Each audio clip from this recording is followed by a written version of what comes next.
Assalamualaikum warahmatullahi wabarakatuh. Halo semua, jumpa lagi bersama saya di my channel Vika Cabe. Kali ini kita akan meneruskan materi pelajaran IPA masih bab 8, yaitu bagian D, sifat zat dan hubungannya dengan partikel penyusun dan strukturnya. Pada video pembelajaran sebelumnya kita telah belajar tentang identifikasi unsur, dan kali ini kita akan membahas tentang zat, sifat zat dan hubungannya dengan partikel. Perhatikan pensilmu. Tahukah kamu bahan yang digunakan sebagai isi pensilmu? Bahan yang digunakan sebagai isi pensil adalah grafit. Grafit merupakan suatu bentuk kristal dari unsur karbon. Bentuk lain dari unsur karbon yang banyak kita temukan adalah arang. Biasanya digunakan untuk memanggang ikan atau memanggang sate. Apakah kamu juga pernah melihat intan?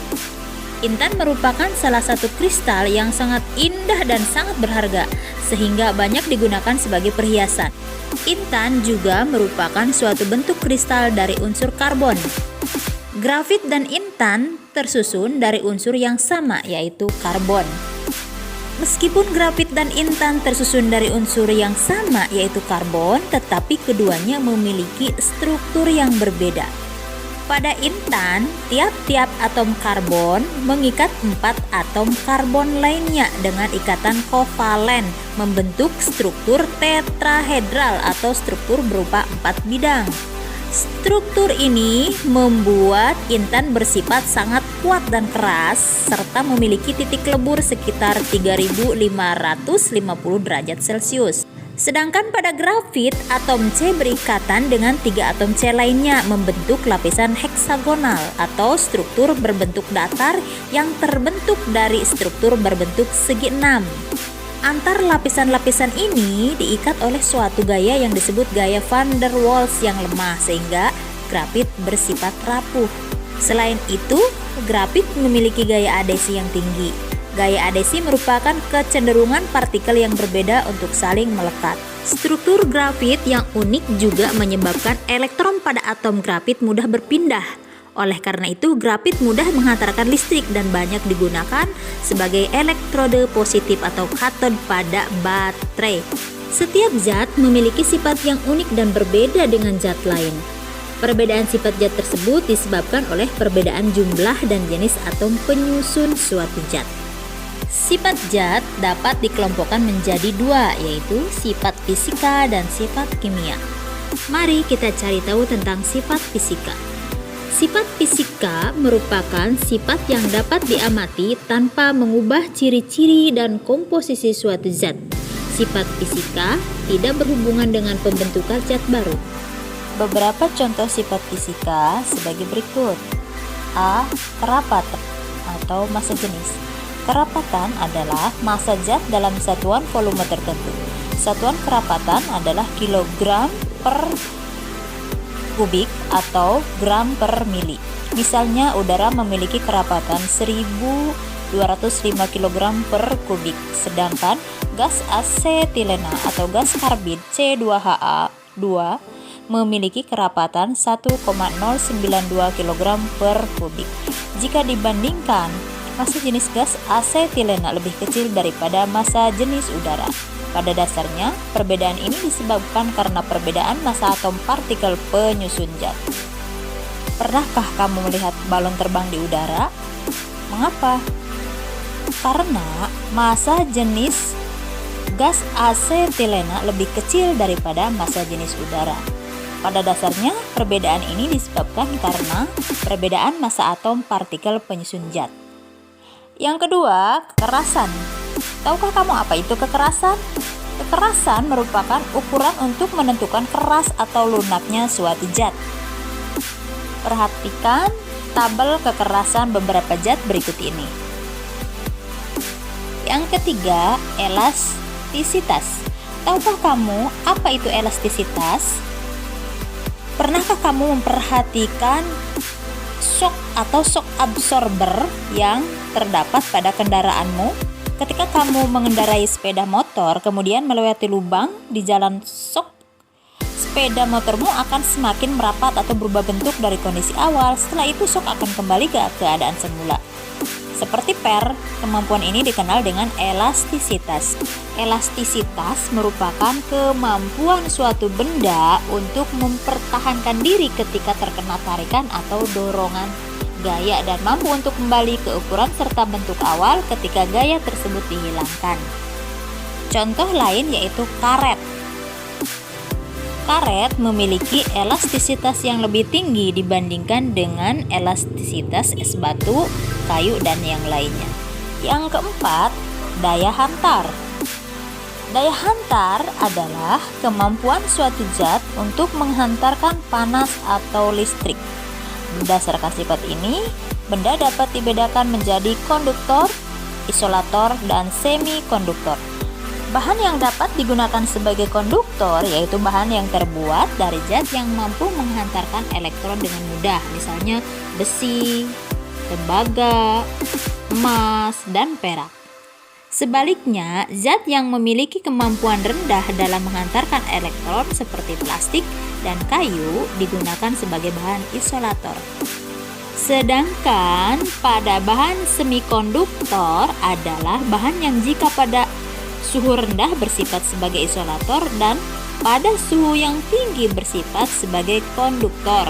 Contohnya silikon dan germanium. Kemudian yang kelima, kemagnetan. Sifat kemagnetan dibedakan menjadi 3, yaitu ferromagnetik, paramagnetik, dan diamagnetik.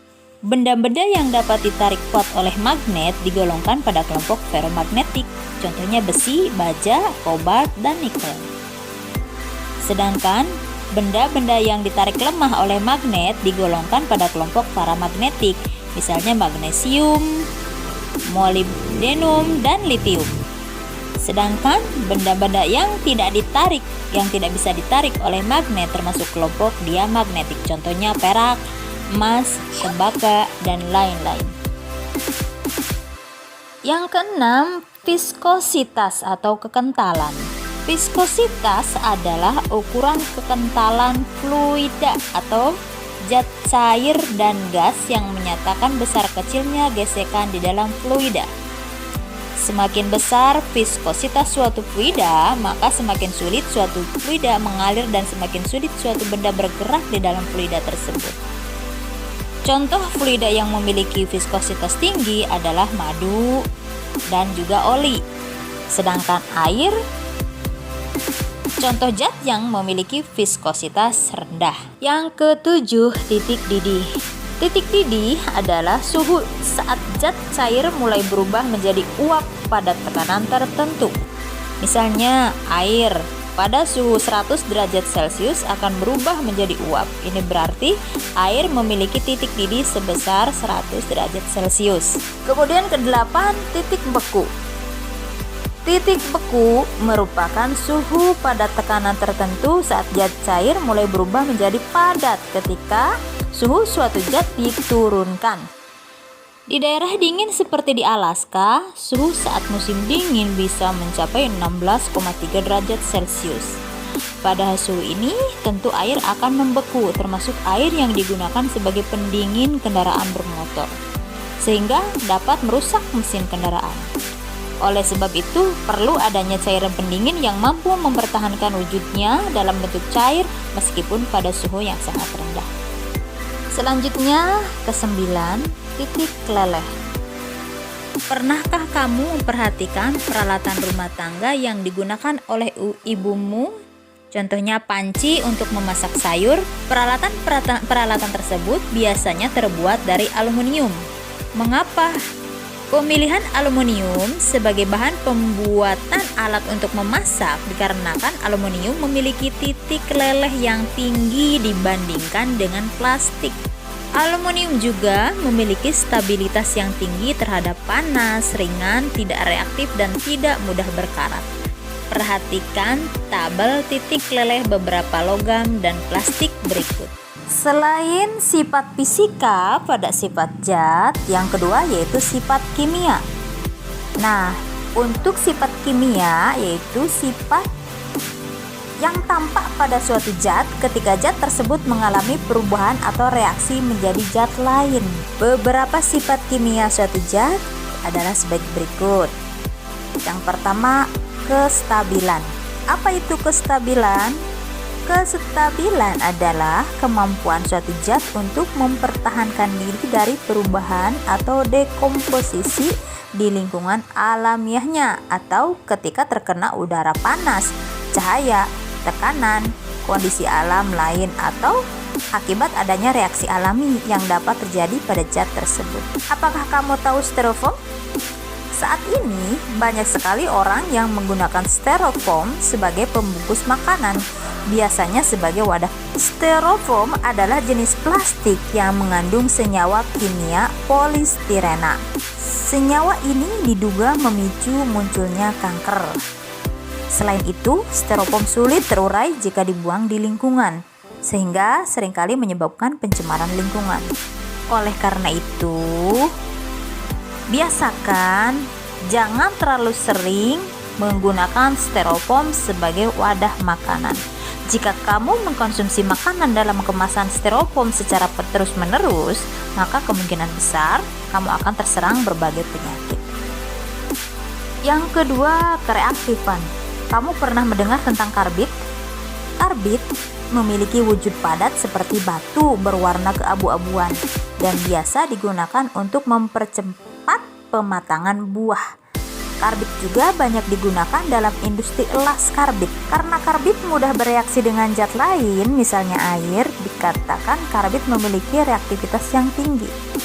Reaktivitas merupakan ukuran yang menunjukkan mudah tidaknya suatu zat bereaksi dengan zat lain. Yang ketiga yaitu korosivitas.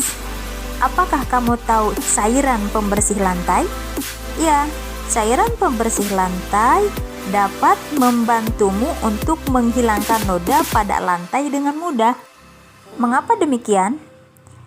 Jika kamu melihat komposisi cairan pembersih lantai, kamu akan melihat di dalamnya terkandung asam klorida atau HCI. Nah, senyawa ini mampu mengikis kotoran, jaringan tumbuhan, jaringan hewan, jaringan manusia, bahkan mampu mengikis logam dan membuat logam cepat karat.